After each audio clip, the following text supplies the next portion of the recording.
Matapos kumpirmahin ng Korte Suprema na natanggap na nito ang petisyong habeas corpus ni dating presidential daughter Veronica Kitty Duterte kaugnay sa iligal na pag-aresto at pagdala sa kanyang ama sa Netherlands, inaasahan na ng kanyang panig na magkakaroon na ng oral argument ukol dito sa mga darating na araw. Para naman sa isang dating opisyal ng palasyo, maraming mga bagay ang kinakailangang talakayin sa nasabing pagdinig. Si Carlo de la Peña sa report. Muling binigyan diin ni dating Chief Presidential Legal Counsel Attorney Salvador Panelo na mahalagang matalakay na ng Korte Suprema ang petisyong habeas corpus para kay dating Pangulong Rodrigo Duterte.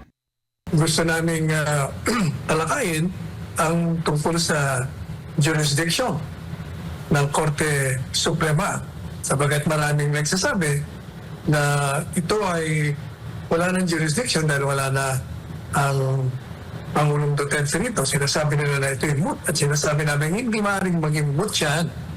Sabagat ang pinag-uusapan dito ay yung illegal na akto, illegal na hakbangin na ginawa ng gobyerno at ng kanyang mga opisyalis sa pag-arestong illegal, pagdetining illegal at pagdukot at pagdala sa Hague ICC na walang kagustuhan ng dating Presidente.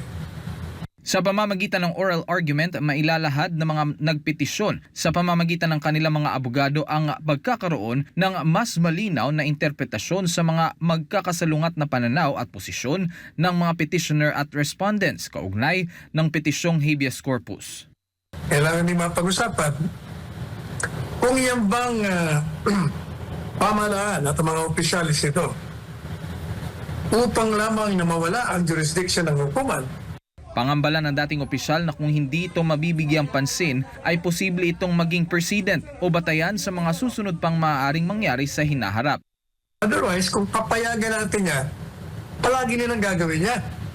At bibigyan mo ng reward, gantimpala itong mga lumabag sa batas sa pamamagitan lamang ng pag-alis ng isang mamamayan, pag-dukot sa kanila at itatapon mo sa ibang bansa.